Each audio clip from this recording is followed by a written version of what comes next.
Bonjour à toutes et à tous, bienvenue à ce webinaire proposé par BPI France Création intitulé « Comment réussir la transmission de son entreprise ». Donc je me présente, je suis Guillaume Malvoisin, responsable communication en charge des contenus web sur la transmission et reprise d'entreprise du site bpifrance-création.fr. Donc j'aurai le plaisir d'animer ce webinaire en compagnie de 3 experts de la transmission et reprise d'entreprise qui ont une forte expérience dans ce domaine. Johanna Flamand, bonjour. Vous êtes avocate fiscaliste du cabinet Fidal. Exactement. David Tréguer, bonjour. Bonjour Guillaume. Bonjour à tous. Avocat également en droit des sociétés. C'est ça. Directeur associé du cabinet Fidal. Et nous avons le plaisir d'accueillir aussi Michel Pastural, qui est directeur général du cabinet Acofi et expert comptable spécialisé en évaluation d'entreprise. Bonjour Michel. Bonjour Guillaume, bonjour à tous. Voilà, donc ce webinaire aura l'ambition de vous présenter les 10 étapes d'une reprise d'entreprise, de vous permettre d'adopter une démarche méthodique pour réussir la transmission de votre entreprise. Notamment, nous aborderons l'impact de la crise sanitaire liée à la crise sanitaire, donc du Covid-19, à chaque étape du projet. Nous tenterons de répondre à ces questions-là. Et notamment, vous pourrez obtenir des conseils pratiques et des retours d'expérience de nos experts présents.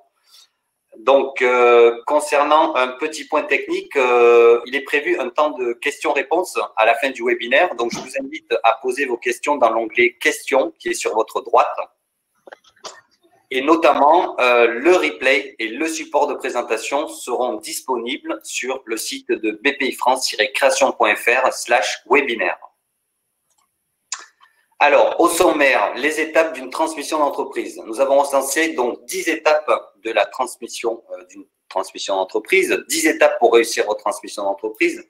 Donc, transmettre une entreprise étape par étape, cela consiste à anticiper la préparation de la transmission d'entreprise, préparer l'entreprise à la vente en réalisant un diagnostic de l'entreprise.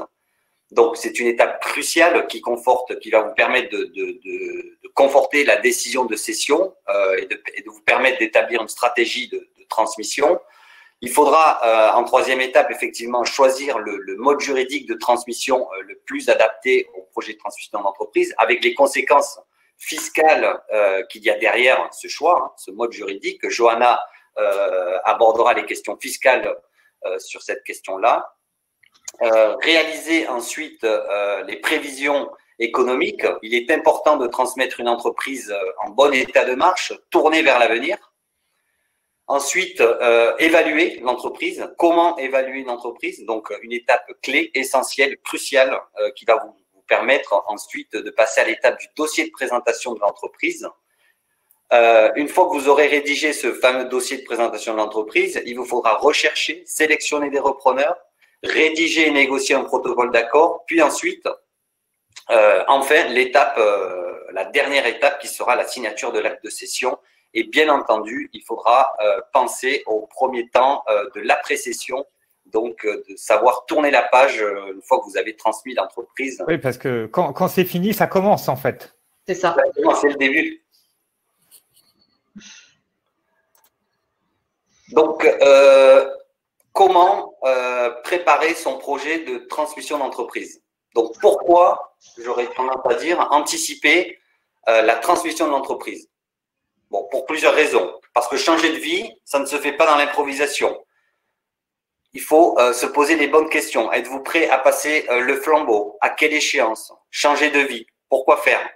Effectivement, c'est des questions qu'il faut vous poser. Quelles sont vos motivations? Pourquoi vous voulez aider cette entreprise? Pour cause de retraite? Pour réaliser des plus-values suite à un fort développement de votre entreprise? Est-ce un problème de santé? Des difficultés financières? Est-ce que vous avez envisagé un changement de lieu géographique et donc vous êtes amené à céder votre entreprise? Et ce peut être aussi un changement d'activité. Donc, pour toutes ces raisons, il faut prendre une décision de céder l'entreprise.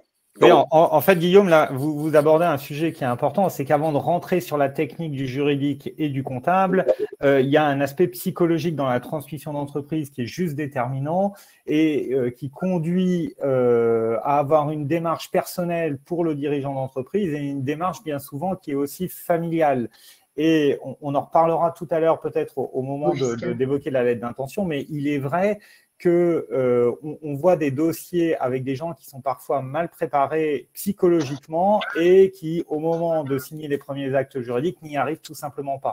Donc, cette étape d'interrogation, d'introspection, elle se fait peut-être avec les conseils, mais elle se fait en tout cas, c'est personnel et c'est souvent un projet qui est aussi familial pour dirigeants d'entreprise et il ne faut pas la négliger. Et nous, au niveau fiscal, c'est déterminant parce que ça va vraiment nous permettre de bien identifier les outils les plus adéquats à mettre en place. Donc, ça sera le fil conducteur en fait de toute la suite des étapes. Donc, c'est primordial, complètement. Tout à fait. Il faut réfléchir aux incidences de la cession sur votre patrimoine, votre revenu. Réfléchissez à quel type de repreneur avez-vous envie de rencontrer et quelles conséquences pour votre entreprise et vos salariés si vous ne parvenez pas à céder l'entreprise ou si vous la cédez trop tardivement. Donc, anticipez la transmission de l'entreprise aussi parce qu'il est sage de soumettre votre entreprise à un bilan de santé, idéalement 5 ans avant. Il est important d'anticiper une transmission d'entreprise parce que évaluer, Michel, votre entreprise prend du temps. Et parce que rencontrer des repreneurs potentiels ne se fait pas en un claquement de doigts. Donc, pour toutes ces raisons, il faut anticiper la transmission de son entreprise. Oui, Guillaume, ce qu'on voit, nous, en qualité d'expert comptable, on voit que les repreneurs sont souvent bien mieux formés à la reprise d'entreprise que les cédants. Et pourquoi? Souvent, ils sont dans une situation entre deux carrières, finalement, ils ont plus de temps, ils ont réfléchi, alors qu'un chef d'entreprise qui veut vendre son entreprise, il est au four et au moulin, dans la TPE, PME, malgré tout. C'est ce que on travaille tous les jours. Donc souvent, c'est un dossier juste fondamental. En fait, quasiment le patrimoine le plus important que le chef d'entreprise a, et donc il passe pas suffisamment de temps parce qu'il a accaparé par plein de choses et il passe pas suffisamment de temps en amont à réfléchir sur ce qu'il veut vraiment. Et ça, c'est fondamental. Et on voit bien les deals, il faut qu'ils aillent au bout. Et ceux qui ne vont pas au bout, c'est que ça n'a pas été suffisamment anticipé et préparé. Et bravo à BPI France, effectivement, d'accentuer cette vraie difficulté qu'on constate, nous, sur le terrain. Oui, et puis peut-être un complément. En termes de calendrier de session, je parle aussi sous votre contrôle, Johanna et Michel, sur ce que vous pouvez constater. Moi, je dirais que la phase active de session, c'est-à-dire du moment où on verra, on fait le dossier de présentation, on se met sur le marché, on rencontre des acquéreurs et le jour où on signe, il faut bien compter, moi je dirais au minimum 2 ans.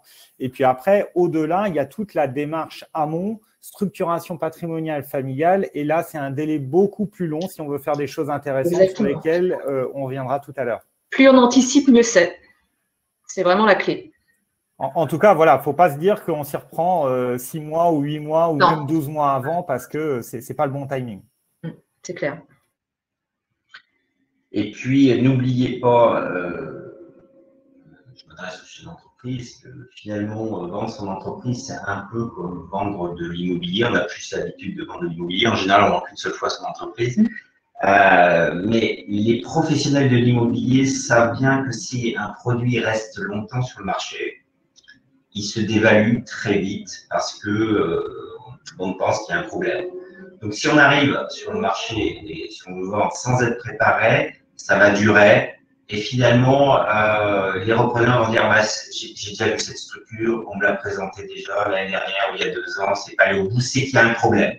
Et donc, finalement, si on arrive mal préparé, on vendra beaucoup moins bien parce que les repreneurs auront à juste titre ou pas, en tout cas compris qu'il y avait une difficulté. Et puis, effectivement, il y a plein de problèmes avec les salariés, il y a plein de problèmes avec les clients, il y a plein de problèmes avec les fournisseurs, parce qu'effectivement, tout le monde veut dire, effectivement, si tu vends, est-ce qu'on va vraiment travailler ensemble?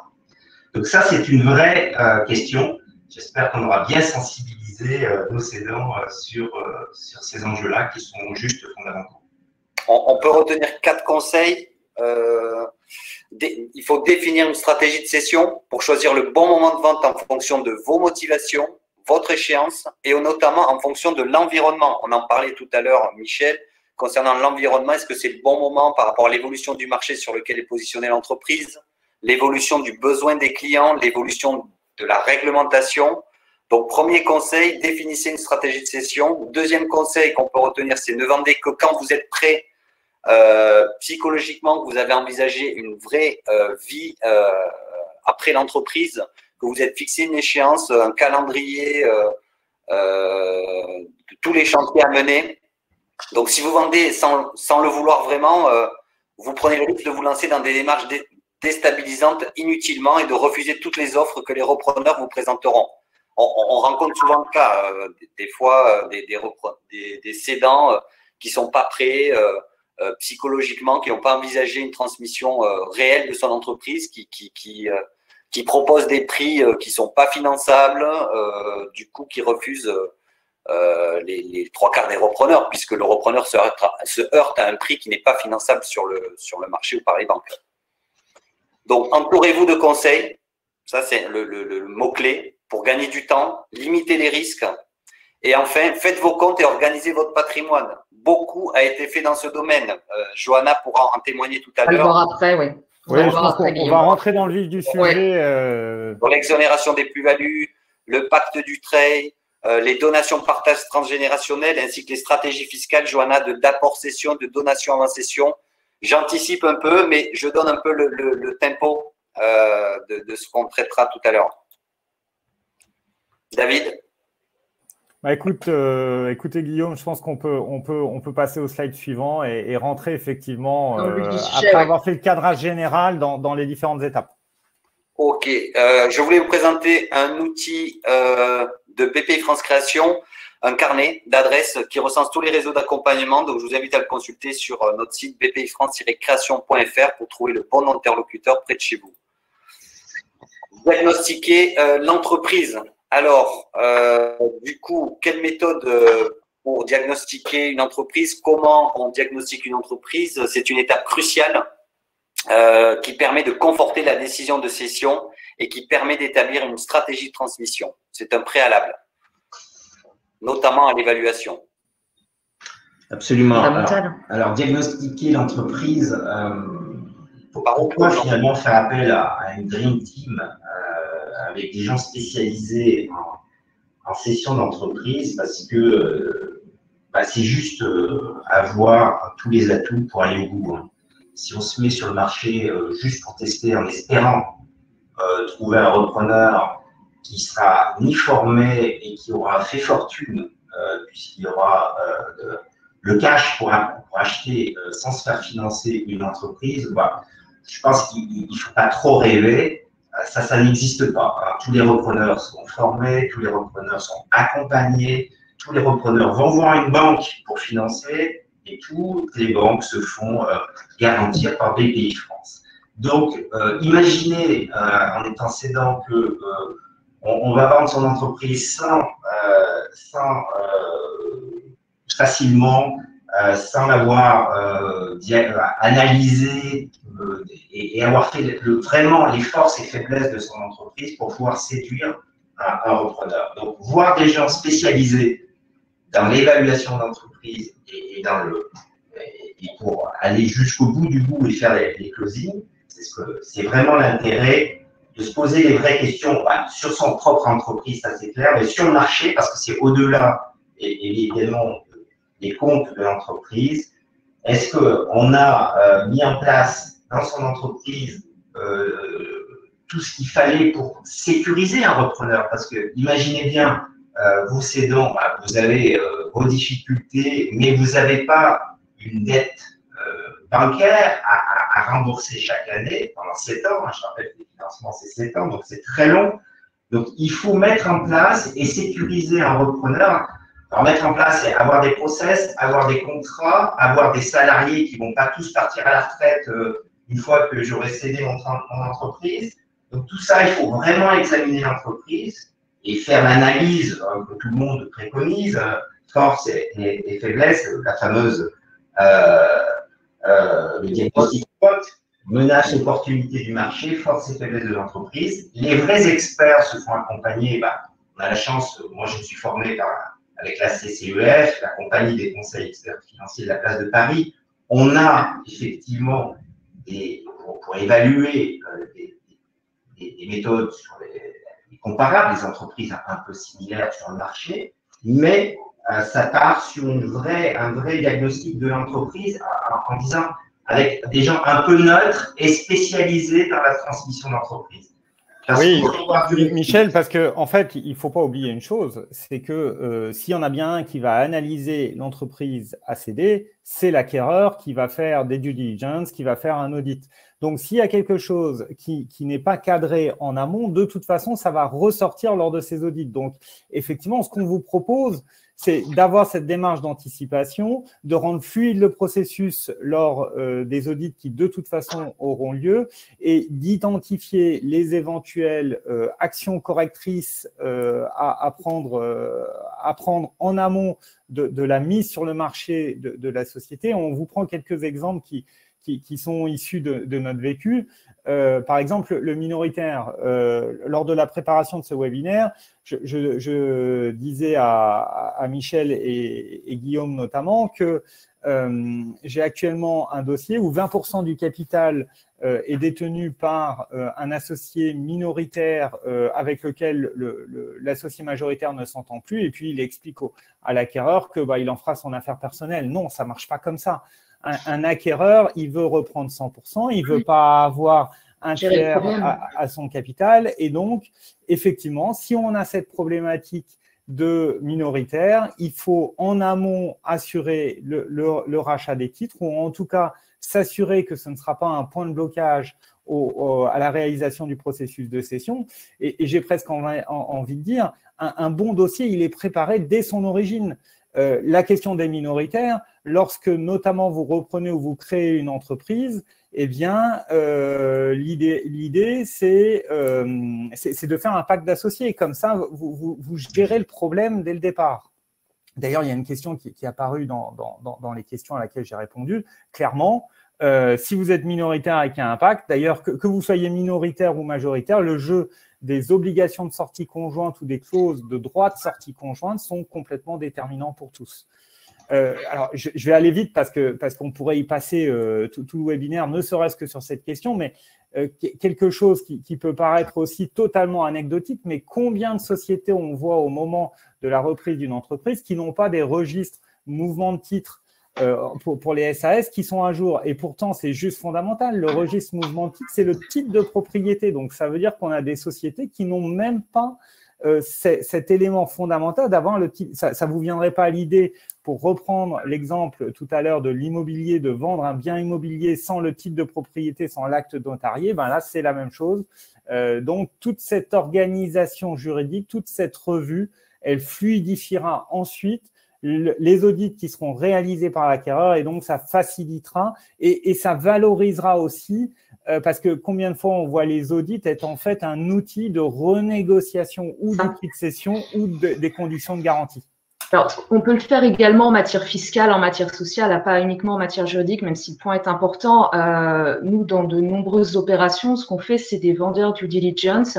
En gros, c'est un audit, entre guillemets, fait par le vendeur, et ça a véritablement l'intérêt de mettre en lumière toutes les difficultés techniques qui parfois peuvent être corrigées, et c'est bien de le faire au préalable, de faire ces corrections, parce que ça permettra justement au conseil de l'acquéreur de ne pas trop insister sur certains points qu'on n'aurait pas corrigés avant pour justement avoir une action sur le prix ou sur les garanties proposées, etc. Donc, ça peut être aussi des choses mises en place au préalable et qui sont quand même intéressantes.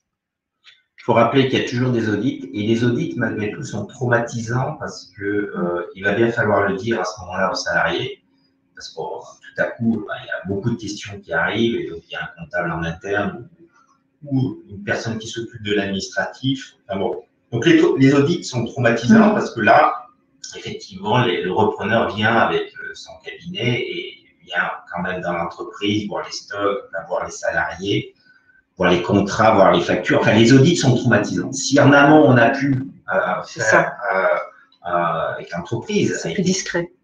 Voilà, c'est discret et avoir un rapport pour sécuriser tout un tas de repreneurs parce qu'un audit, ça va.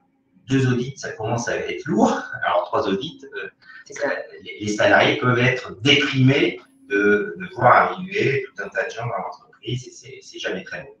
Le périmètre des audits va dépendre de la taille de l'entreprise, du secteur d'activité. Combien d'audits on peut identifier en moyenne pour préparer une entreprise? Quels sont les audits principaux ou les diagnostics principaux que le cédant doit réaliser pour préparer la transmission de son entreprise? Bon, il y a toujours les audits comptables, il y a toujours les audits juridiques, fiscales, sociales, et puis de plus en plus quand même les audits informatiques et un audit commercial. Il faut regarder les contrats, le nombre de clients, les contrats, etc. Mais souvent, le repreneur est très fort là-dessus. Ouais. Certains contrats fournisseurs ne sont pas formalisés. Il faut les formaliser. On fait attention quand même à ne pas… C'est comme les contrats de travail. Il ne faut pas créer de l'inquiétude. Il faut avoir un bon équilibre. Il faut voir les enjeux. Il ne s'agit pas de créer de l'inquiétude ou justement de la suspicion chez les interlocuteurs et les partenaires de la société. Si d'un coup, vous commencez à demander à tout le monde, à tous les salariés de refaire des contrats de travail, déjà, ils vont se demander pourquoi vous leur faites refaire des contrats de travail. Alors que jusqu'ici, tout tournait de manière assez fluide finalement. Donc, attention aussi, le mieux est parfois l'ennemi du bien. Il ne faut pas tout chambouler sous prétexte de… Évidemment, si j'ai un contrat fournisseur ou client stratégique qui représente une grosse partie de mon business, celui-là, je vais essayer en amont de le sécuriser par la signature, le cas échéant, d'un document plus formel que ce qui existait auparavant. Ce qui est important, c'est aussi de faire en sorte que l'impact du départ du dirigeant soit minimisé. Souvent, le dirigeant n'a pas, je parle dans les petites structures, TPE, le dirigeant n'a pas forcément formalisé un fichier client. Donc, du coup, l'impact du dirigeant peut être important vis-à-vis de ça. Est-ce que vous rencontrez ce genre de cas parfois où l'impact du dirigeant est important et il y a quand même des préconisations à faire avant pour transmettre à l'entreprise? Et évidemment, en général, l'entreprise est à vendre, mais le dirigeant n'est jamais à vendre. Il veut partir à la retraite, il veut faire autre chose, il y a un projet, vous l'avez dit, Guillaume, c'est une question préalable. Donc, à partir du moment où on réfléchit comme ça, en disant, si le chef d'entreprise commence à se présenter en disant, moi, c'est moi le premier commercial de la boîte, c'est moi qui achète, évidemment, c'est stratégique, les achats, si j'achète mal, je pourrais mal vendre. Et donc, la gestion, effectivement, c'est moi qui ai les relations avec la banque, j'y vais d'ailleurs toutes les semaines pour remettre des chèques. Et puis, le personnel, il ne veut voir que le patron, c'est clair, c'est moi le patron, c'est moi le fondateur, et puis c'est éventuellement quelqu'un de la famille, etc., qui travaille dans l'entreprise. Là, ça commence à faire beaucoup.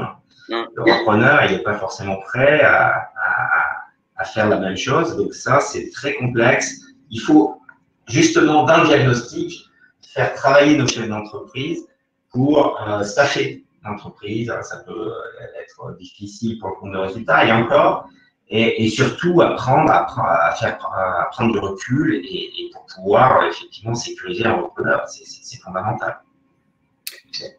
Il y a une question audit financier aujourd'hui. Le PGE, certaines entreprises ont fait appel à un prêt garanti par l'État. Est-ce un frein ou un atout à la transmission? Comment gérer le PGE dans la préparation de l'entreprise à la vente aujourd'hui? Alors, qui répond moi, je vais bien répondre 2 secondes avant de passer la main au juriste, parce que, effectivement, le PGE, d'abord, c'est une très bonne question, parce que c'est vraiment lié à l'actualité au Covid. Quand même, beaucoup d'entreprises ont fait appel au PGE, et c'est un bon dispositif. D'ailleurs, c'est BPIFrance qui a garanti en partie, qui a mis en œuvre ça, donc c'est un bon dispositif. Et donc, on se retrouve aujourd'hui avec des entreprises qui ont de la dette, qui n'ont pas forcément consommé, mais qui ont quand même de la dette. Donc, ça joue sur la valorisation. Évidemment, il va bien falloir la rembourser avant de rembourser la dette sur la reprise des actions, du départ social. Mais, comme tout contrat bancaire, tout prêt, il y a la condition, évidemment, qui qui est propriétaire d'entreprise. Et donc la banque peut refuser de pérenniser ce PGE, et on l'a vu d'ailleurs, David, sur un de nos dossiers. Oui, en fait, d'ailleurs, c'est peut-être aussi l'occasion de rappeler une chose, c'est que le PGE, bien entendu, mais tout emprunt sont des contrats dits intuitu personae ou conclus en considération de la personne du dirigeant ou d'un certain contrôle capitalistique. Donc, ça veut dire quoi? Ça veut dire que là aussi, quand je veux céder mon entreprise en amont, bah, c'est peut-être pas inutile que j'aille tester auprès de mes partenaires bancaires, en tout cas si les dettes sont significatives, de vérifier qu'il n'y aura pas de difficulté au maintien des concours financiers et que donc il n'y ait pas de déséquilibre financièrement et en trésorerie au moment de la cession, parce qu'effectivement, avec Michel, on a eu cette expérience d'un PGE remis en cause au moment d'une cession. Alors, on a aussi beaucoup, et bien plus en réalité, de cas de maintien de PGE et généralement de maintien des concours bancaires. Mais comme l'exception qui confirme la règle existe, il faut aussi vérifier ce point qui est crucial. Voilà. Il faut bien rappeler que les prêts sont faits pour être remboursés. Hein. Le PGE, il va bien falloir le rembourser et ça va se cumuler avec la dette qu'on va aller chercher pour indemniser le dirigeant qui cède. Donc, il faut que tout ça, dans les prévisions financières, dans le business plan, il faut que tout ça se budgète et que ça passe. Bon, on a cette difficulté-là aujourd'hui où les entreprises sont bien plus endettées qu'après le Covid qu'avant. Un petit mot sur la trésorerie. Comment gérer la trésorerie pléthorique dans une entreprise pour préparer la cession? Est-ce un handicap ou plutôt une force d'avoir une trésorerie pléthorique? Bon, moi, je dirais, enfin, après, je laisserai Michel, on est sur du financier quand même à se prononcer, mais je dirais en tout cas que si on est sur de la trésorerie pléthorique, c'est-à-dire ce qu'on appelle généralement de la trésorerie excédentaire, en tout cas, clairement, soyons conscients d'une chose, c'est que cette trésorerie, via une remontée de dividendes et une déperdition fiscale, Johanna, qui est assez faible finalement. Anecdotique, oui. Anecdotique, elle peut être remontée vers la holding et donc, d'ailleurs, ça a un peu diminué cette mode des trésoreries pléthoriques, mais du fait de certaines dispositions fiscales, on a connu toute une époque où on avait des entreprises qui étaient avec de la trésorerie accumulée avant cession. Alors, il faut que l'entreprise ressemble à une entreprise et pas une tirelire, mais sous cette seule réserve, en tout cas, on a moyen de gérer cette question sans que ce soit, à mon sens, une grosse entrave. Peut-être même au contraire, puisque moi, enfin, je me mets là à la place de ce que je ne suis pas, c'est-à-dire un banquier, je me dis que si je peux refaire un peu plus de financement et laisser de la trésorerie dans la société, eh bien, je dilue sur 7 ans la charge de remboursement et j'ai une soupape de sécurité avec de la trésorerie qui reste si jamais j'ai un coup dur, une année, une baisse d'activité, une crise sanitaire qui vient impacter mon compte de résultat. Donc, je pense que ça n'est pas un vrai problème en réalité. Non, je rappelle le point de l'histoire. Historiquement, nos chefs d'entreprise ont laissé de la trésorerie dans l'entreprise parce qu'il y avait l'ISF et donc ils étaient imposés sur la trésorerie qui sortait dans leur entreprise. Donc ça, bon, ça n'existe plus, il y a juste l'IFI.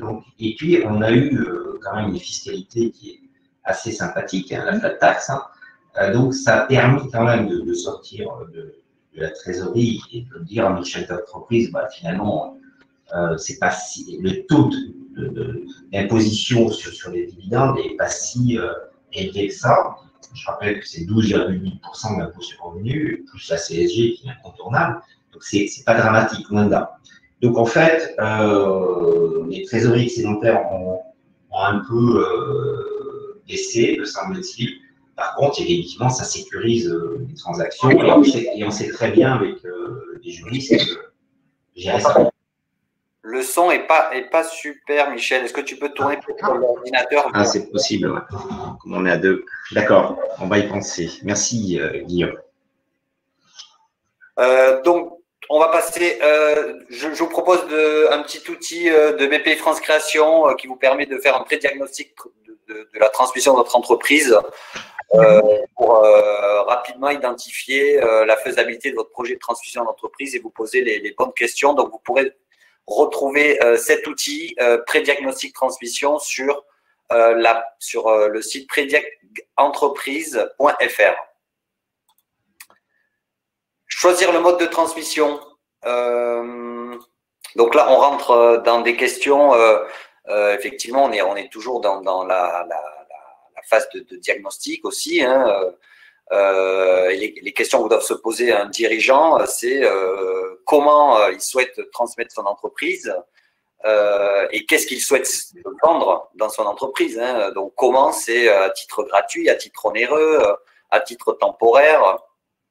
Donc, effectivement, Johanna, concernant les dispositifs fiscaux des donations, des transmissions à titre gratuit, qu'est-ce qu'on a comme dispositif intéressant pour bénéficier de certains avantages Alors, clairement, Guillaume, en fait, le législateur a voulu accentuer et permettre la transmission d'entreprise dans le cercle familial. S'il y a un outil qui est véritablement important et incontournable en la matière, c'est vraiment le pacte Dutreil. C'est sa vocation même. Le pacte Dutreil, c'est quoi? C'est la possibilité, en fait, de transmettre son entreprise. Alors, généralement à ses enfants, mais on l'a également utilisé pour la transmission à des salariés. On l'a fait dans des dossiers. Le gros intérêt, c'est que vous prenez les transmissions, on sait, donations, ça génère des droits qui peuvent être assez conséquents. Johanna, ça s'adresse aux entreprises individuelles et aux sociétés. Exactement, aux deux. Le législateur a prévu les deux cas parce que, comme vous le rappeliez tout à l'heure, le tissu économique français, c'est composé quand même beaucoup d'entreprises individuelles. Donc, le législateur en a tenu compte. Et le gros intérêt, en fait, c'est que la donation génère des droits de mutation qui peuvent être assez importants. Avec le pacte Dutreil, l'assiette est juste divisée par 4. Donc, en gros, au lieu d'être taxé sur 100% de la valeur de l'entreprise, j'ai employé le terme entreprise comme ça regroupe et les sociétés et l'entreprise individuelle, on n'est taxé que sur 25%. Donc, concrètement, nous, on le fait pas mal dans beaucoup de dossiers parce qu'on le met en place pratiquement systématiquement dans nos dossiers et on se retrouve avec des niveaux de taxation qui sont anecdotique. Si on arrive à 1 ou 2%, c'est déjà le bout du monde. Donc, réellement, c'est un outil qui est fondamental en termes de transmission. Et je dirais que c'est un outil qu'on peut mettre en place lorsque on a la volonté de transmettre à ses enfants pour que ceux-ci perpétuent l'entreprise familiale. Mais également, on peut se dire que c'est un outil qu'on peut utiliser dans la perspective d'une cession à un tiers. L'idée, c'est de mettre en place le pacte Dutreil, transmettre les titres ou l'entreprise individuelle à ses enfants avec, vous l'aurez compris, une fiscalité qui est complètement anecdotique. Et puis derrière, que ceux-ci, finalement, vendent au tiers tout ou partie des titres. Enfin voilà, l'idée c'est un peu ça, c'est un peu du sur-mesure. Donc, c'est pas parce qu'on met en place un pacte Dutreil qu'on donne à ses enfants qu'on se ferme la porte à une cession à un tiers. Au contraire, c'est juste anticiper et permettre finalement de transmettre son patrimoine, puisque ce que Michel disait tout à l'heure, effectivement, la fiscalité de la cession est importante parce que céder une entreprise, on va le faire peut-être 1 ou 2 fois dans sa vie, mais pas plus. Mais il y a également un autre sujet, c'est quand même la fiscalité de sa transmission, de sa succession. Et ça, c'est quelque chose de fondamental pour les dirigeants d'entreprise et pour tout à chacun d'ailleurs. Il n'y a pas d'avantage fiscal sans conditions. Donc, les conditions, c'est quand même d'anticiper puisqu'il y a Exactement. Il y a des engagements de conservation qui peuvent aller jusqu'à 6 ans, donc ça peut être très long. On peut les réduire à 4 ans. Donc, c'est véritablement quelque chose qu'il faut mettre en place au préalable. Il faut voir si toutes les conditions sont remplies parce que vous vous doutez bien que c'est tellement intéressant que l'administration y est très attentive. N'hésite pas à remettre en question les schémas quand toutes les conditions ne sont pas remplies. Donc, un outil puissant qu'il faut manipuler avec précaution comme tous les outils puissants. Mais ça, c'est quelque chose de vraiment fondamental pour la transmission des entreprises. C'est d'autant plus important que on doit avoir réellement dans tous nos dossiers un pacte Dutreil parce qu'on ne sait pas ce qui peut se passer. Nos enfants peuvent reprendre, mais s'ils ne reprennent pas, c'est pas grave parce qu'on n'est pas obligé de donner tout à nos enfants. Bien sûr, c'est du sur-mesure. Oui. Et donc c'est souvent le cas d'ailleurs, parce que nos chefs d'entreprise, ils ont une résidence principale, enfin bon, ils ont un peu de patrimoine accumulé tout au long de leur vie, de leur carrière professionnelle. Donc, penser en amont avec l'impact du trade, c'est juste puissant, hein, puisque les droits de succession, c'est 40%. Et là, Joanna nous parle de 1 ou 2%. C'est juste extraordinaire à mettre en place. Une autre stratégie peut-être à évoquer sur les transmissions à titre gratuit, la donation avant cession. Un petit mot, Joanna, vous pouvez… Alors, ouais, la donation avant cession, c'est quelque chose qu'on voit aussi dans des dossiers parce que tous les dirigeants, et Michel le rappelle, n'ont pas forcément anticipé cette transmission avec la mise en place du pacte du trade. Donc, parfois, effectivement, on se retrouve à quelques mois avant la cession et puis c'est le moment pour le dirigeant en fait de se poser la question du après. Et après, voire même ma succession. Comment tout ça va se dénouer. Et il peut avoir, en tout cas on en a beaucoup, qui ont la volonté en fait de transmettre leur patrimoine à leurs enfants. Alors pas la totalité, parce qu'il y a une vie après. Mettre le pied. Exactement. Ça nous permet en fait concrètement de faire des donations avant la vente des titres. Donc on donne aux enfants avec les abattements de 100 000 € tous les 15 ans par parent et par enfant. Donc c'est quand même pas mal. Ça permet en fait de transmettre une partie de son patrimoine à ses enfants. Et finalement, on s'aperçoit, ça a également cet impact là, que ça permet de réduire l'enveloppe globale de l'imposition liée à la cession. Donc, c'est quelque chose qu'on voit assez fréquemment. Ça a cet impact donc, de réduire l'imposition, mais la principale motivation des dirigeants, c'est véritablement de transmettre le patrimoine, une partie du patrimoine à leurs enfants. Et puis, c'est clair que c'est au moment où ils vendent l'entreprise qu'ils y pensent. Donc, c'est pour ça qu'on fait pas mal de donations avant cession. Donc, ça, c'est quelque chose d'intéressant. Ouais. Dans le cas d'une vente, quelle stratégie adopter? Existe-t-il des dispositifs fiscaux avantageux? Il y a beaucoup de dispositifs. Alors, beaucoup de dispositifs, oui et non. On a l'abattement classique de 30%. L'abattement classique, pardon, l'imposition à 30%, la flat tax, qui est quand même, qui reste importante pour beaucoup de dirigeants, mais pour mémoire, on a connu beaucoup plus lourd. Et malgré tout, ça peut représenter des sommes, sans compter qu'il y a la contribution exceptionnelle de 3 ou 4% qui vient alourdir la note. C'est pour ça qu'on a d'autres dispositifs, effectivement, des abattements. Alors là, je pense aux sociétés. On a des abattements qui peuvent aller jusqu'à 85%. En matière d'impôt sur le revenu. Donc ça, c'est un abattement vraiment intéressant, surtout qu'il n'y a pas vraiment de conditions très restrictives. On a l'abattement de 500 000 € pour les dirigeants partant à la retraite. Alors là, je dirais que c'est un peu comme le pacte du trade. 500 000 €, c'est par rapport à quoi? À l'impôt sur le revenu seulement, encore une fois. Ouais, les prélèvements sociaux, on a du mal à s'en défaire. On a du mal à s'en défaire des prélèvements sociaux. Mais pour l'impôt sur le revenu, c'est quelque chose de très intéressant. Là, véritablement, je m'adresse aux cédants, faites-vous accompagner, que ce soit par un avocat, un expert comptable qui vous voulez, parce que les conditions sont vraiment dures à respecter et puis surtout elles sont systématiquement regardées par l'administration, donc vraiment faites attention. Après, je dirais qu'au-delà de ces… Les avantages fiscaux peuvent être remis en cause. Bien sûr, oui, on l'a vu malheureusement et là c'est toujours assez délicat parce que finalement le cédant est parti de l'idée qu'il allait payer tant d'impositions et puis se retrouve avec quelques années après avec une note à régler et il n'a pas forcément toujours mis de côté pour régler la note fiscale. Donc ça c'est un point pour lequel il faut vraiment être attentif. Mais je dirais qu'au-delà de ces abattements-là, nous, systématiquement, on interroge le dirigeant, mais sur le après, qu'est-ce qu'il a envie de faire? Et là, je reviens à la première partie qui est fondamentale. Qu'est-ce que vous souhaitez faire après? Moi, j'ai des dirigeants qui me disent je veux céder cette activité-là, mais je compte bien reprendre une autre activité derrière. Et s'il y a une autre activité derrière, en tout cas une activité économique, ce qu'on peut leur proposer, c'est un apport cession. C'est-à-dire qu'on apporte tout ou partie de leur titre à une holding avant la cession de leur entreprise. Ça permet en fait à cette holding de recevoir le prix de cession des titres qu'on aura apportés sans imposition. Donc ça, c'est quelque chose, c'est un outil qui est vraiment fort. La plus-value, c'est ça, alors, zéro. Alors, zéro pour la holding. Et au niveau du dirigeant, en tout cas de l'apporteur des titres, on a une plus-value, puisque quand on apporte des titres, dès qu'il y a un mouvement, il y a forcément une plus-value qui est matérialisée. Et en fait, cette plus-value, elle est mise en report. Donc, il ne paiera pas tout de suite. Et si l'apport est fait suffisamment tôt, finalement, la seule cause de mise en report, encore, c'est s'il vendait la holding, ce qui arrive quand même assez rarement. Donc bon, ça permet éventuellement d'ailleurs de donner les titres de la holding, puisque là, ça ne remet pas en cause le report d'imposition. Donc il y a tout un mécanisme qui est intéressant d'exploiter. Il faut juste échanger avec le dirigeant, mais c'est la base, hein, connaître ses motivations, tout simplement. Donc, il existe d'autres modalités de transmission, peut-être à titre temporaire, la location-gérance avec tous ses avantages et ses inconvénients. Il faut savoir si on souhaite céder son entreprise en pleine propriété, en démembrement de propriété, donc céder l'usufruit, la nue propriété. Voilà, donc un tas de modalités juridiques de cession.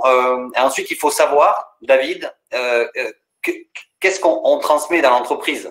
Un fonds de commerce, des titres de société?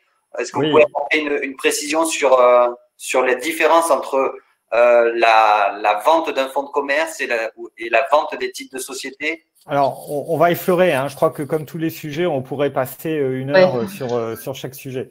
Donc, très rapidement, juste pour dire que, évidemment, l'alternative cession de fonds, en fait, non, pour reprendre, céder une entreprise en France, c'est deux modes juridiques possibles. La cession de fonds de commerce ou la cession de parts sociales ou d'actions de société. Quand je cède un fonds de commerce, alors si je suis entrepreneur individuel, je n'ai pas de société, évidemment, je ne peux faire que céder un fonds de commerce. Si j'ai une société, soit la société cède son fonds de commerce, c'est-à-dire un ensemble d'actifs, c'est l'activité en fait, c'est le cœur, la clientèle, et les éléments de raccrochement de la clientèle. Bien souvent, le droit au bail pour un commerce de proximité, une marque également, un nom commercial et puis le matériel nécessaire à l'exploitation. Ça, c'est le cœur c'est le cœur de l'entreprise, c'est le fonds de commerce. Effectivement, donc… Comment ? C'est le contenu. Il y a le contenant et le contenu. Oui, alors là, c'est vraiment le contenu. Ouais. C'est le cœur. Ce ne sont, comme vous le voyez sur le schéma, ce ne sont que des actifs. Donc, on peut se dire que c'est plus simple de céder un fonds de commerce parce que moins risqué, je ne reprends pas les dettes, mais je ne reprends pas aussi la trésorerie. Donc, ça veut dire que je vais devoir financer mon BFR. Est-ce que c'est plus simple? Ça, en tout cas, ça doit être prévu dans le travail qui est fait avec l'expert comptable au moment de la reprise d'entreprise. Ça veut dire que si je reprends le fonds de commerce, je vais me retrouver avec une entité vierge de bilan, une entité qui n'aura pas d'antériorité sur son CABIS, avec toutes les difficultés pratiques que je ne peux pas développer là, malheureusement. Quand je reprends les titres de la société, je reprends l'ensemble du patrimoine de la société, donc tout son actif, tout son passif également. Et c'est là où la démarche audit et garantie d'actifs et de passifs prend tout son sens. Peut-être juste pour vous donner un ordre d'idée, et puis là, en fait, je vais vous dire, le juge arbitre, quand la question se pose, c'est bien souvent le fiscal, puisque, Johanna, ce dont on s'aperçoit, c'est que souvent, la cession de fonds est quand même bien plus défavorable que la cession de titres par l'associé personne physique. Alors, ça va, oui. Alors, oui, non. Alors, effectivement, dans le cadre, lorsque le fonds finalement est détenu par une société, c'est peut-être ça que tu vises. Effectivement, la grosse difficulté, c'est que on va, dans plus souvent, la majorité des cas, en fait, avoir une première taxation au niveau de la société, correspondant en fait à la différence entre le prix de cession et le prix d'acquisition. Et pour peu qu'elle ait créé le fonds, bon bah là, vous aurez compris, l'assiette de la taxation, c'est le prix de cession. Donc déjà, première fiscalité au niveau de la société. Et malheureusement, j'allais vous dire, le prix de cession, il est quand même net de fiscalité, il est dans les caisses de la société. Donc si le dirigeant, l'associé, souhaite l'avoir dans la sienne, va falloir qu'il procède à une distribution de dividendes. Et donc là, c'est rebelote, deuxième niveau de taxation, 30%. Donc c'est pour ça que dans la plupart des cas, quand on fait des simulations, on préconise plutôt une cession de titres qu'une cession du fonds de commerce. C'est clair. Alors, tu as raison. Après, tout est dans le diagnostic. Voilà, tout est cas particulier parce que si j'ai des titres avec un capital faible mais que j'ai acheté mon fonds de commerce après, et donc bien sûr. Mais, voilà, mais dans les grandes lignes, de la même manière, la société peut avoir derrière, enfin l'associé de la société peut avoir derrière une envie de réinvestir finalement le prix de cession dans une autre activité. Donc là, c'est top. Finalement, effectivement, la société cède le fonds de commerce, elle a la trésorerie pour investir dans une autre activité. Donc, clairement, c'est du cas par cas. Quand je vous dis que c'est ce qu'on voit dans la plupart des cas, c'est en tout cas dans les dossiers qu'on a pu traiter. Mais clairement, on peut pas dire que c'est une généralité parce que ça serait faux. Tout est vraiment au cas par cas. Ça dépend des cédants, ça dépend de la configuration de la société, ça dépend de beaucoup de choses et de l'activité elle-même. Bon, on a un prix de 300 000 €. Si on vend un fonds de commerce, on a l'abattement, pendant 5 ans, il y a 0 impôt sur la société. Donc ça, c'est très intéressant. Donc, c'est dans un fonds de commerce, c'est pratique parce qu'on ne cède que des actifs, il n'y a pas d'audit, il n'y a pas deux sociétés pour un repreneur, il n'y a pas une holding et une société cible, etc. Donc, pour des deals, on va dire, pour des prix raisonnables, et déjà 300 000 €, c'est quand même vraiment longtemps, on a une fenêtre de tir qui est intéressante et qui sécurise les transmissions d'activités de fonds de commerce. Et donc, on a cette limite qu'on peut donner quand même aujourd'hui. Complètement. 300 000 €. Concernant les contrats de travail, qu'on cède le fonds de commerce ou les titres de société, le transfert est automatique des contrats de travail? Alors, si on cède une société, il n'y a même pas de transfert des contrats de travail puisque l'employeur, c'est la société. Donc, évidemment, les contrats suivent la société avec lesquelles ils ont été conclus. En cas de cession de fonds de commerce, il y a une disposition du Code du travail qui est protectrice, mais qui est assez logique finalement, qui dit que L1224-1 du Code du travail, l'ancien L122-12 pour les plus anciens qui auraient encore ce chiffre en mémoire, les contrats de travail attachés à une activité suivent obligatoirement l'activité, c'est-à-dire qu'ils sont transférés et c'est une disposition d'ordre public. Donc, tout ça pour vous dire quoi? C'est qu'en principe, on ne fait pas son marché. Donc, une fois qu'on a diagnostiqué, choisi son mode juridique de transmission, ça, c'est une étape importante, la préparation des éléments prévisionnels. Elle consiste à préparer un business plan pour notamment légitimer le prix de cession. C'est une étape qui, malheureusement, est trop souvent négligée par les cédants. Michel, concernant… Oui, on le voit bien, les clients les plus organisés font des budgets dans les grandes entreprises. On exige des budgets, on va réaliser des budgets. Mais il n'empêche que même dans la TPE, c'est intéressant de faire des prévisions parce que de toute façon, excusez-moi. On t'entend pas bien, Michel. On m'entend pas bien. On était en train de répondre sur le chat en même temps. Donc, si les banques, de toute façon, demandent un business plan, et c'est quand même, a priori, le cédant qui est mieux placé pour savoir quel chiffre d'affaires il va faire en 2021, 2022, quels sont les contrats qui peuvent arriver à terme, quels sont les crédits-baux qui avaient souscrit. Enfin, tout ça, c'est quand même lui qui sait le mieux, qui connaît aujourd'hui le mieux son entreprise par rapport à un repreneur. Donc, le business plan, les prévisionnels sont fondamentaux et ça m'aide, moi, en qualité d'évaluateur, parce que je considère que la seule façon vraiment d'arriver à une valeur pour conclure les deals, c'est la méthode des DCF, l'actualisation des cash flows. Et donc, il faut bien, pour faire cette méthode d'évaluation, que vous avez évidemment dans le slide numéro 5, il faut effectivement avoir un prévisionnel, sinon je ne peux pas faire cette méthode DCF qui est quand même fondamentale de pouvoir se projeter les futurs bénéfices de l'entreprise cédée serviront à rembourser la dette bancaire, levée pour réussir ce LBO. Et donc, on a juste besoin d'avoir des chiffres fiables, de pouvoir les défendre, et ça nous aide à évaluer l'entreprise. Évidemment, si on peut montrer, on voit bien avec la jurisprudence Covid, le chiffre d'affaires 2020 a baissé, celui de 2021, voilà, on a des difficultés pour se projeter, puisqu'on ne savait pas quand est-ce que les commerces, les entreprises allaient vraiment réouvrir. Donc, on voit bien que cette incertitude fait baisser finalement les prix. Et on a des banquiers, j'ai vu des questions en disant quid des montants des apports en période de Covid. Évidemment, pour sécuriser la banque, il faut aujourd'hui avoir un apport plus important, malgré tout, puisque les banques, le crédit. Hein, je rappelle que l'essence même du crédit, c'est la confiance dans l'entreprise ou la personne qui va s'endetter pour qu'elle rembourse. Donc, il faut démontrer par le business plan sur 3 ans, un compte de résultat et un bilan prévisionnel. On a des outils pour aider nos vendeurs ou nos repreneurs, mais c'est fondamental d'avoir des prévisions pour savoir. On ne peut pas naviguer à vue et aller chercher quand même des montants souvent importants de financement en disant bah, on verra bien, traitez-moi l'argent, et puis on ne sait pas ce que ça va faire. Donc ça, c'est juste possible. Business plan et évaluation sont intimement liés. Absolument. On se sert du passé, malgré tout, tout le monde demande les comptes, sans les comptes, on ne peut pas. On se sert évidemment du passé pour connaître les résultats futurs et on peut les faire évaluer.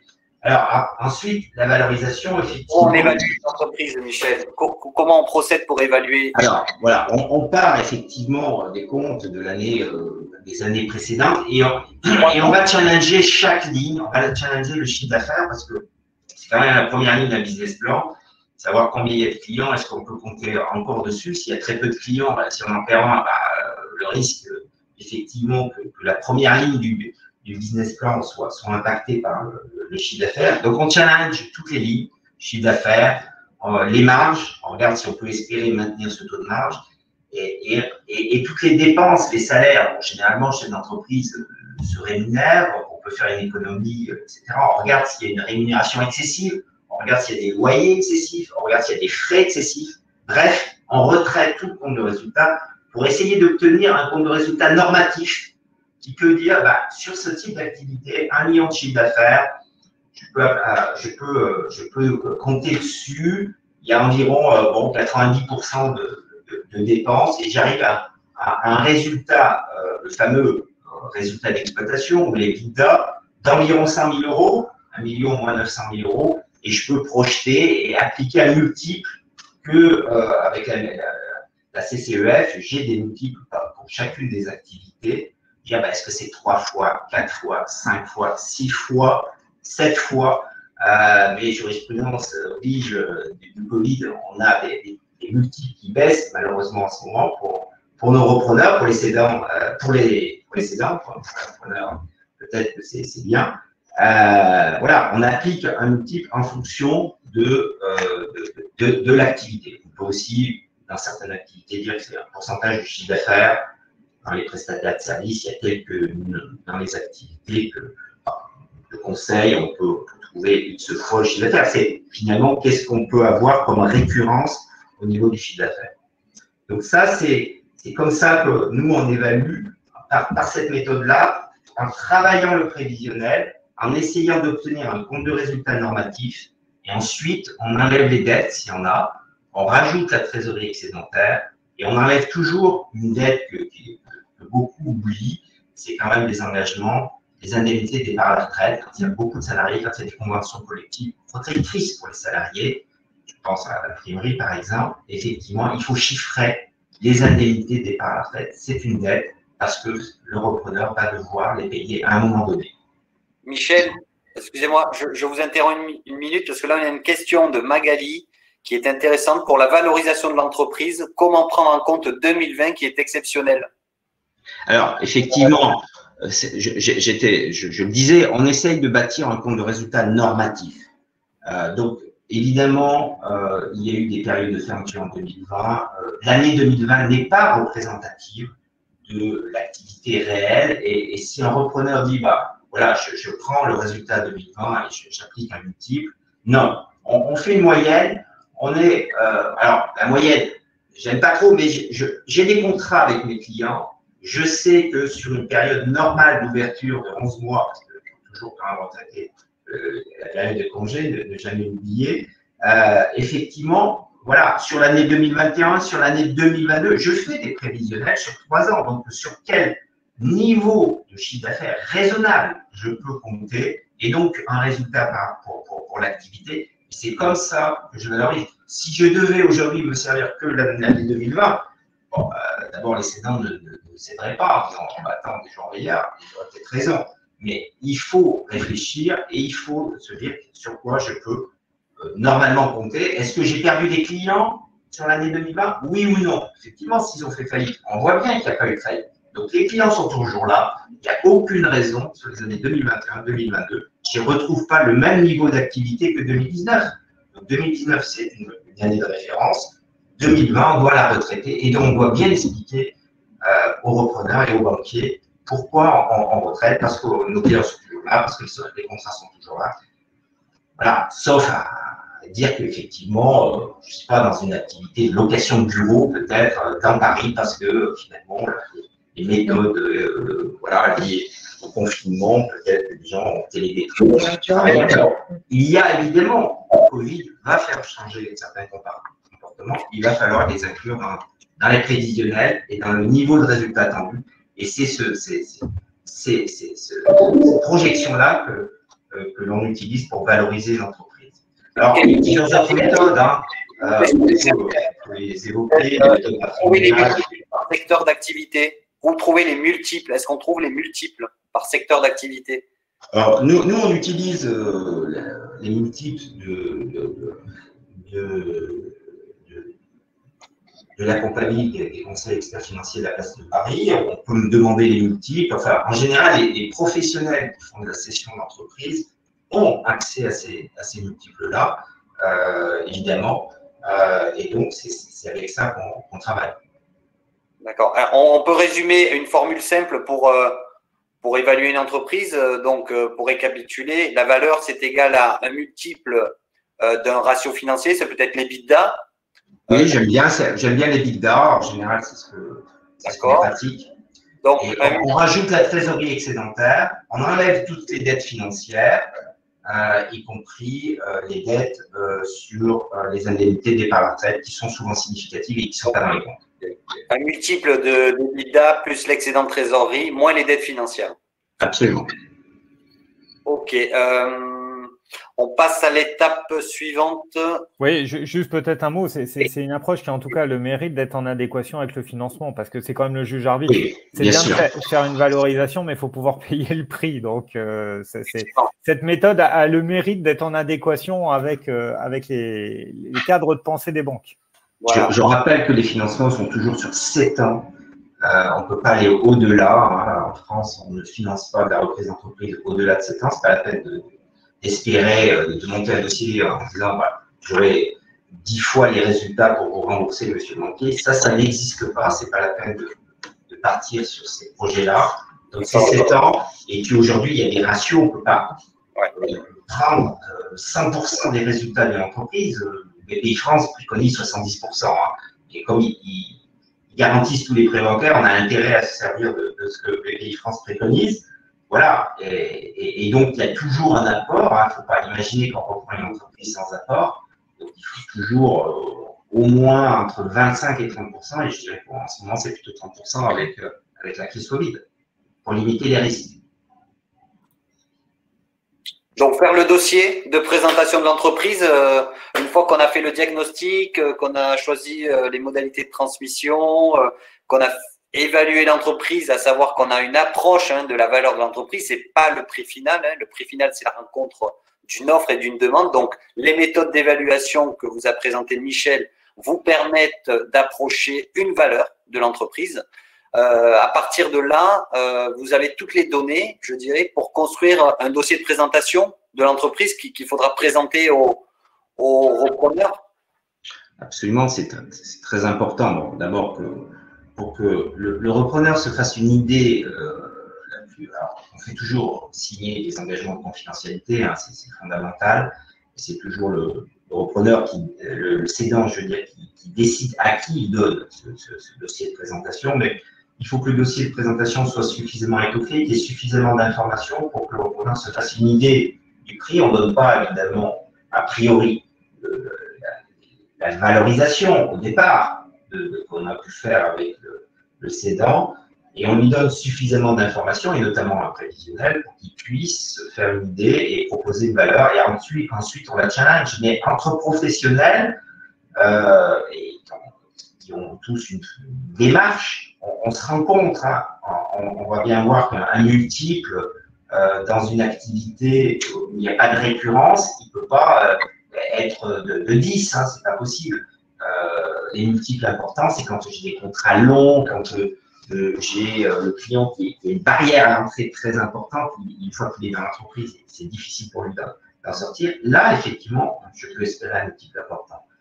Donc, on fait un dossier suffisamment étoffé pour qu'il ait les informations pour pouvoir faire une offre adéquate. Alors, comment gérer la confidentialité de la communication des informations auprès du repreneur? Parce que effectivement, il y a des données sensibles, le fichier client, le fichier fournisseur. Alors, attention, sur le dossier de présentation, on ne va pas rentrer dans ce degré de détail. Évidemment, il va falloir se livrer lors de l'audit un peu plus que dans le dossier de présentation qui va rester très de surface, voire avec des informations anonymisées. Quoi qu'il en soit, de toute façon, avant la diffusion du dossier de présentation et plus encore avant de rentrer dans la phase d'audit, il y aura un engagement de confidentialité plus ou moins strict qui sera signé par les candidats repreneurs. Et en tout cas, c'est évidemment un préalable avant de diffuser de l'information.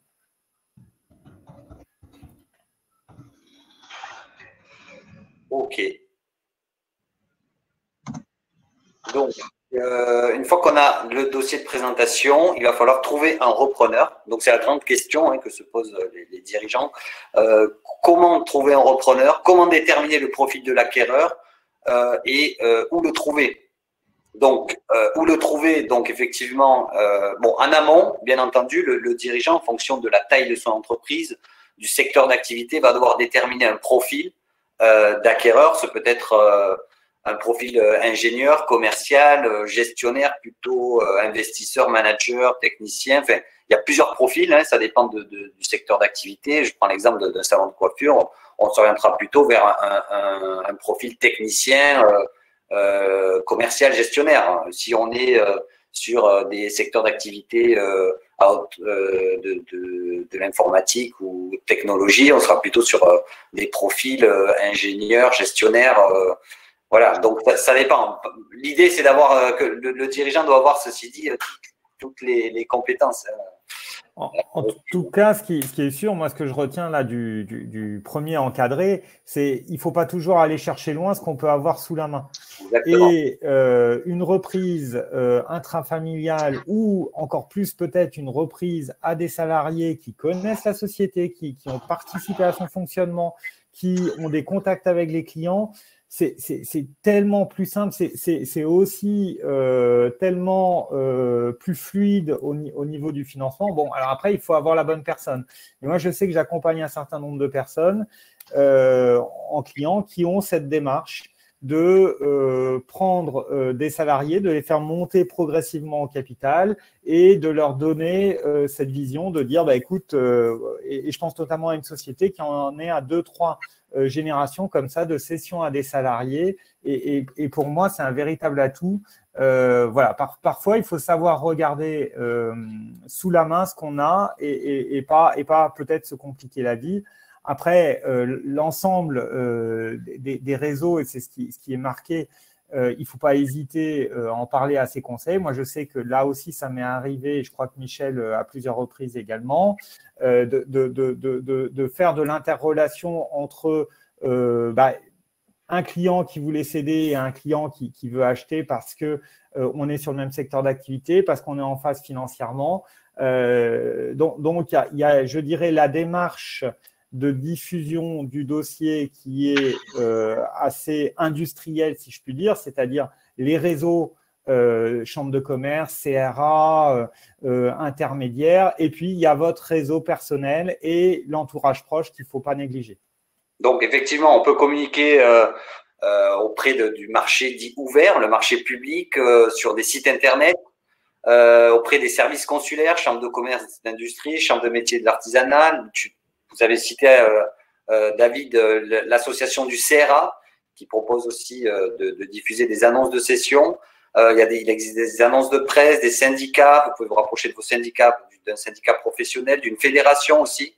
Donc là, la facilité d'accès au dossier des repreneurs est visible. Généralement, il y a un niveau de confidentialité assez faible concernant la cession de l'entreprise. Après, on peut parler, après le domaine public, j'aurais tendance à aborder le domaine dit des intermédiaires, où là, il existe des cabinets d'intermédiation. La CCI fait des mises en relation, cédant-repreneur, les cabinets de fusion-acquisition, les fonds d'investissement aussi, et ensuite un domaine sur le secteur, sur le marché des experts. Aussi, on peut se rapprocher des banques, des avocats, des notaires, experts comptables qui ont aussi des dossiers qui peuvent trouver des repreneurs puisqu'ils ont des fichiers aussi. Voilà, ils peuvent faire des rapprochements entre un cédant et un repreneur. Et effectivement, entre le domaine public et le domaine expert, enfin, entre les sites internet et les bases de données des experts, banques, avocats, notaires, le niveau de confidentialité n'est pas le même. Généralement, voilà. Donc, ouais. Vous voulez rajouter un mot sur comment trouver une entreprise, comment trouver un repreneur, pardon? Bon, il y a le marché caché, hein, les experts comptables font de l'intermédiation quand ils sont eux-mêmes très au fait et formés là-dessus.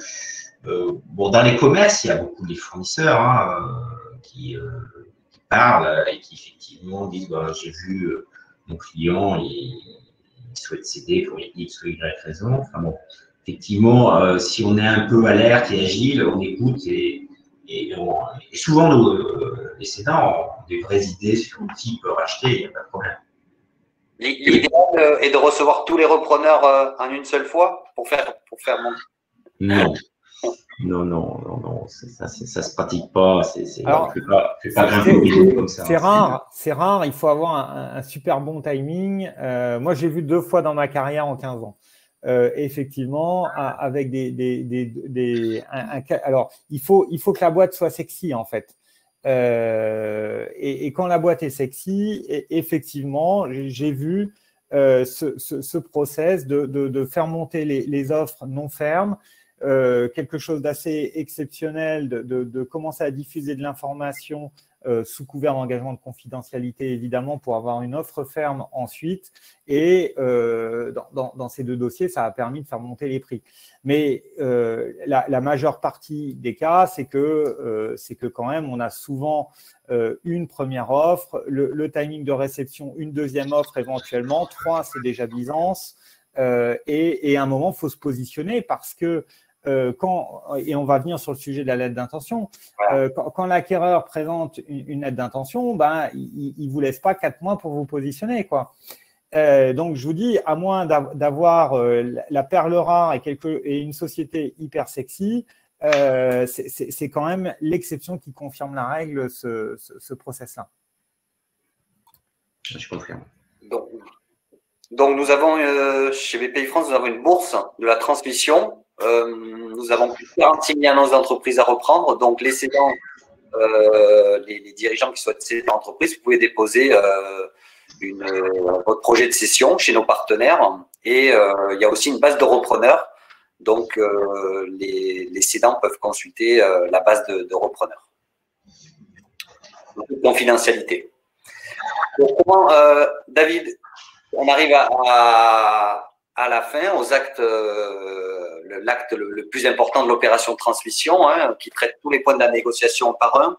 Alors, on n'est pas tout à fait à la fin parce qu'on en est au protocole. Alors, effectivement, si on prend… on a un peu dépassé, donc on va essayer d'accélérer. Quand j'ai une cession de fonds, je n'ai pas de lettre d'intention parce que la démarche d'audit est beaucoup plus courte du fait que je suis centré sur des actifs.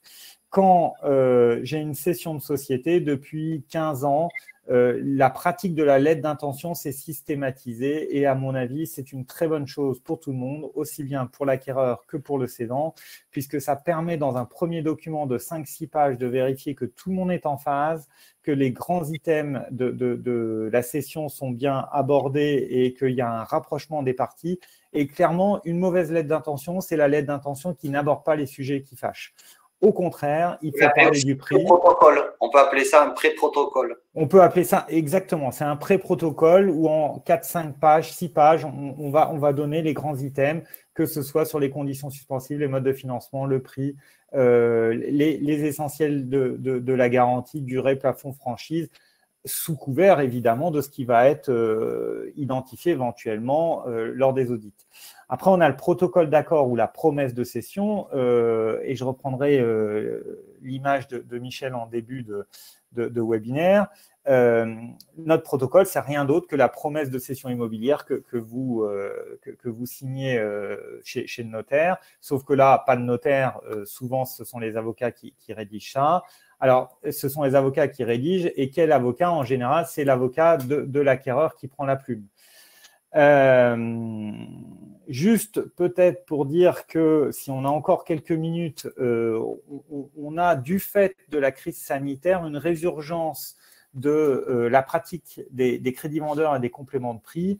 Pourquoi? Parce que, vous l'avez compris, 2020, incertitude, soubresaut dans les bilans, besoin de rassurer éventuellement le financier, besoin de rassurer l'acquéreur, et à côté de ça, un cédant qui ne veut pas brader son entreprise et qui dit « mais moi, je vous assure que ma société a peut-être connu un tassement d'activité, mais comme toutes les sociétés, en tout cas comme beaucoup, parce que pas toutes, mais comme quelques ou nombreuses sociétés en 2020, mais 2021, ça va aller mieux, 2022, retour à la normale avec la perspective du vaccin, donc je ne veux pas brader ma société. » Et le complément de prix et le crédit vendeur, malheureusement, je ne peux pas développer plus ça, mais ce sont des outils qu'on utilise aujourd'hui pour essayer de se rapprocher dans la négo sur le prix, acquéreur et vendeur, et donner du confort à tout le monde par rapport aux soubresauts qu'on a pu connaître ces derniers temps.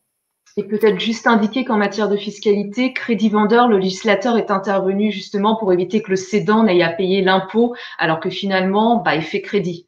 Donc ça aussi, c'est un bon point à signaler. Oui, ça facilite le recours au crédit vendeur, alors que historiquement, la personne n'avait pas, le cédant n'avait pas son prix, il devait quand même payer l'impôt sur la partie du prix qu'elle ne recevait pas, ce qui était assez dissuasif. Exactement. C'est clair. Ok. Et l'acte de cession, quand on en est là, c'est que tout va bien. On a passé les conditions suspensives, on a obtenu son financement. Alors attention, c'est le dernier coup de collier pour nous, conseil, c'est-à-dire que clairement, il faut organiser, il faut cadrer tous les intervenants, du banquier à l'acquéreur, au cédant qui doit réunir la garantie de la garantie. Il y a beaucoup, entre guillemets, passez-moi l'expression, de cuisine à faire à ce moment-là. Mais c'est important, le diable est dans les détails, et clairement, on a un rôle d'organisateur pour faire en sorte que tout se passe bien. Normalement, au stade du closing, un bon dossier, il n'y a plus de négociation, tout a été fait en amont. Je dois juste signer les actes. Et je suis sur une réitération. D'ailleurs, de plus en plus, là aussi, je vois une pratique se développer depuis quelques années où on signe un protocole très musclé et un acte réitératif qui se contente de renvoyer au protocole. Et à nouveau, on revient sur un document de quelques pages qui renvoie à ce qui a été signé lors de l'étape précédente. Donc, comment gérer la précession? C'est le grand moment du passage de témoin et le temps de se tourner vers l'avenir et de nouveaux projets. Donc, sans oublier de respecter les engagements pris pour faciliter la période de transition. Effectivement, on prévoit aujourd'hui des clauses d'accompagnement post-cession. C'est systématique, hein. La durée classique, je dirais que c'est de 3 à 6 mois. Parfois, on a des contextes d'accompagnement long, notamment en cas d'intégration dans un groupe avec un acquéreur qui prendrait une autre dimension plus transverse. Bon, on a des cas particuliers, mais en tout cas, un accompagnement de 3 à 6 mois est la norme. Plus long, attention, parce que cédant et acquéreur, on a bien souvent deux sièges pour un seul dirigeant. On a vu des gens avec des comportements où on a un cédant qui a du mal à lâcher, un acquéreur qui veut prendre la pleine possession de la société. Et imaginez, il a été dans les starting blocks, il attend que ça depuis des mois, il s'est battu juridiquement, comptablement, financièrement. Ça y est, il touche le Graal de conduire l'exploitation. Donc, et puis vis-à-vis des salariés, il n'y a qu'un seul patron aussi, je crois que quelqu'un l'a dit tout à l'heure. Donc, il faut arriver à gérer les égos. Donc, ce sont souvent des durées qui qui ne doivent pas durer trop longtemps, et on fait un peu la boucle est bouclée. Plus vous aurez préparé en amont la transmission et l'organisation interne de votre société à la transmission de votre entreprise, plus l'accompagnement pourra être réalisé sur la durée de 3 à 6 mois que je viens de vous citer, parce que vous aurez fait le job en amont. Parfait. Donc, on arrive à la fin. Si vous souhaitez retrouver des réponses à vos questions, vous pouvez aller sur le site de bpifrance-création.fr dans la rubrique « Je prépare ma reprise » et la rubrique « Je transmets ». Vous y retrouverez beaucoup d'informations et d'outils qui pourront vous aider dans votre projet de transmission d'entreprise. Alors, Guillaume, peut-être juste pour finir, pour imaginer les choses, il se trouve qu'avec Michel Pastural, le cabinet Acofi, on a fait un petit film sur un closing que l'on a réalisé ensemble. Je ne sais pas s'il y a moyen de le mettre en lien lors de la diffusion du replay. Ça permettra à nos participants de voir comment se déroule un closing sur une session à des salariés. Voilà, en tout cas, ça peut permettre d'imager le propos du jour. Post-Covid. Le replay et le support de présentation seront disponibles sur le site de bpifrance-création.fr à l'adresse indiquée sur la slide, et le lien dont vous parlez, David et Michel, sera disponible sur la slide pour illustrer un closing. Merci Guillaume. Vidéo. Donc, vous avez regardé les questions, on peut traiter peut-être une ou deux questions rapidement. Qu'est-ce qu'on a, vers qui on pourra se tourner pour faire le diagnostic? Bon, je crois qu'on l'a évoqué, cette question. Alors, il faut se tourner vers des spécialistes de la reprise d'entreprise, me semble-t-il. Tout le monde n'est pas spécialiste de la reprise d'entreprise. Tous les avocats ne font pas de la reprise d'entreprise et des deals. Tous les experts comptables n'en font pas non plus, c'est un choix. Tout le monde n'a pas été se former sur l'évaluation, tout le monde n'a pas fait cette spécialité-là, hein, et tout le monde ne connaît pas la fiscalité, tous les avocats ne sont pas fiscalistes. Donc, malgré tout, aller voir et prendre malgré tout un deuxième avis, même si j'ai des conseils, les cédants ont toujours des conseils autour d'eux. Prendre un deuxième avis dans une décision juste fondamentale. On ne vend pas a priori 2 fois son entreprise, on la vend qu'une fois. Moi, personnellement, j'aime bien prendre un deuxième avis quand j'ai une décision importante à prendre. Et donc, aller voir un spécialiste, c'est important. Et c'est pluridisciplinaire, cette spécialité. C'est pour ça que nous, on aime bien travailler en Chagofi, en tout cas, avec Fidal, malgré tout. On est cristolien, mais Bpifrance a un siège dans le Val-de-Marne. Donc, le Val-de-Marne, on peut faire un peu de publicité.